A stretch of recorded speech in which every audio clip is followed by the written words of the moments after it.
First of all, the birth sequence is completely astrological. The star in the east is Sirius, the brightest star in the night sky, which, on December 24th, aligns with the 3 brightest stars in Orion's belt. These 3 bright stars in Orion's belt are called today what they were called in ancient times, the 3 kings.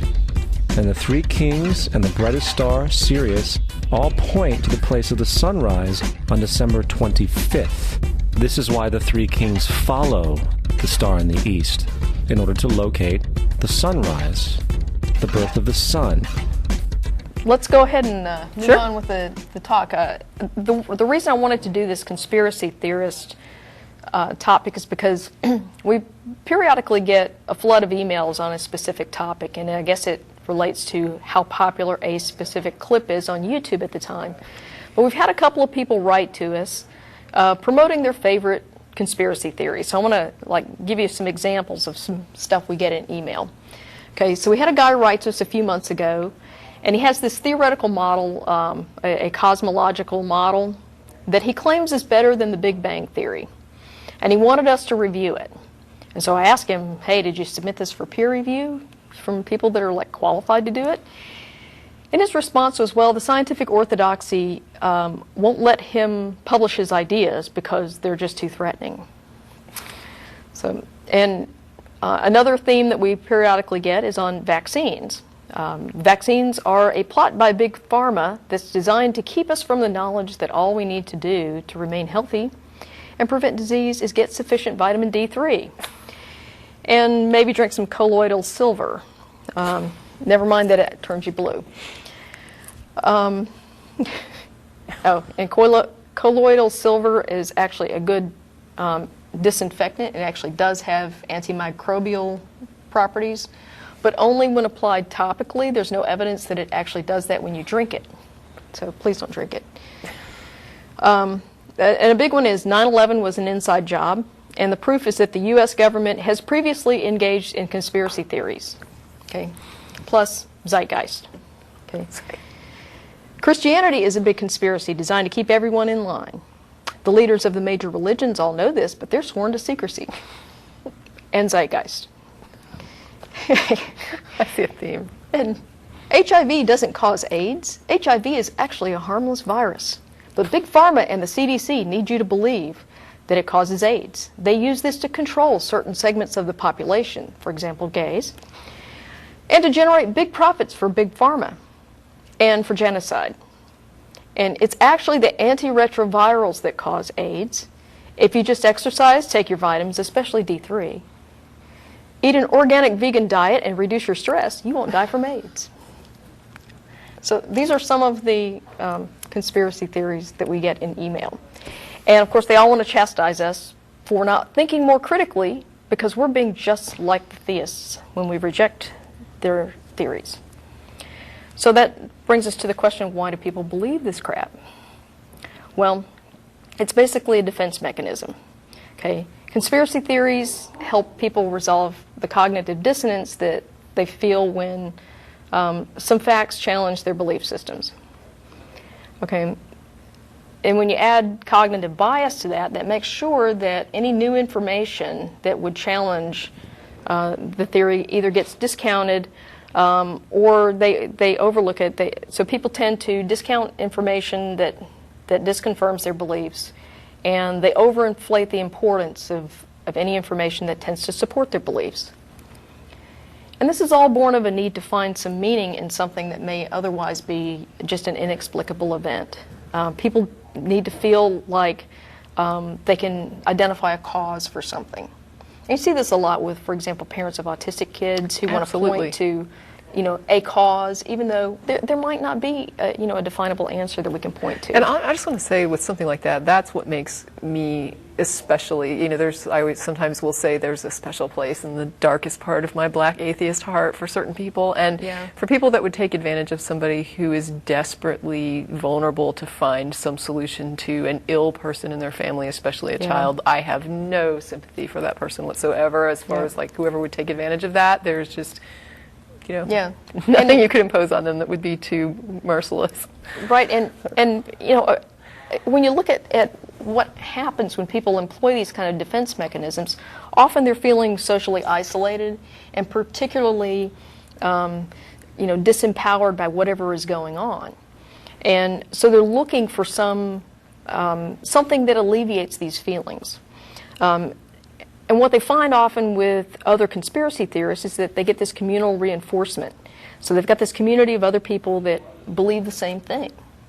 And so this sort of is like a self-reinforcing thing.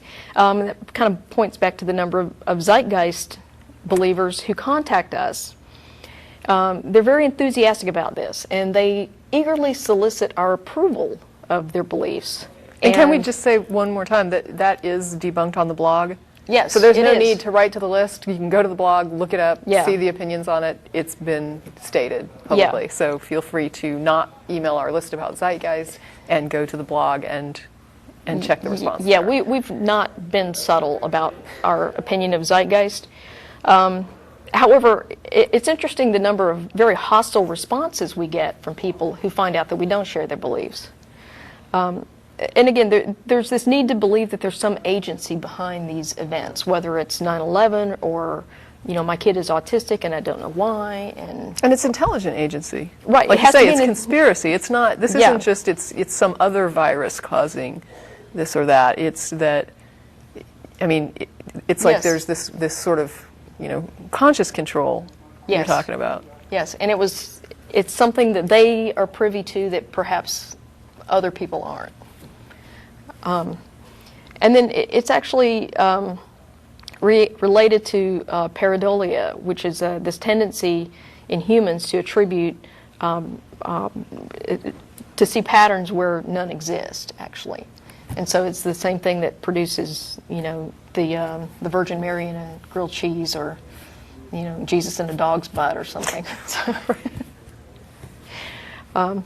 So that's one of the reasons people do it. It's basically a defense mechanism. So how do you avoid falling victim to a conspiracy theory or some other unscientific explanation for something? It's basically Occam's razor. Does the alternative explanation that you're proposing explain more of the evidence than the generally accepted theory or mainstream theory? If it doesn't, then you probably should reject that. Okay. Logic. Does the theory you're proposing depend on logical fallacies? And often what we see with some of these conspiracy theories is that it absolutely depends on logical fallacies. When confronted with evidence that the facts don't fit their theory, a lot of people resort to ad hominem attacks or some other logical fallacy. Next, is there a clear standard, as it goes to methodology, is there a clear standard for what does and does not count as evidence in support of your theory? If you can't clearly articulate what does and doesn't support your theory, then it's probably not very valid. An example of this was this whole repressed memory thing that was going on back in the 80s, where if you couldn't remember being sexually abused as a child, that meant you were sexually abused, right? And you repressed it, And there was this broad definition of what the symptoms were, and odds are, if you broaden the definition enough, then you're going to have some symptoms there, and that gets us into falsifiability. At some point, there's so many things that could support the theory that it becomes unfalsifiable. The magnitude of the conspiracy is another big one. If the success of the conspiracy depends on huge numbers of people being in on it, it's probably not going to be successful. And the other point to make here is that conspiracies are rarely successful. Even those that are at some point successful, people generally find out about it. So if there are no whistleblowers coming forward, if they never come forward, that's not an evidence that there's a conspiracy going on. You actually have to have hardcore evidence that something is happening here. And then, of course, you have to evaluate the expertise of those making a claim. So if someone's proposing an alternative explanation for something, look at their expertise. If they are delving into some kind of scientific theory, claiming, for example, that evolution's a hoax and they've got some evidence to back it up, if their doctorate is in religious studies, then you can probably safely discount what they're saying, because they don't have the relevant education and expertise to make that, that claim.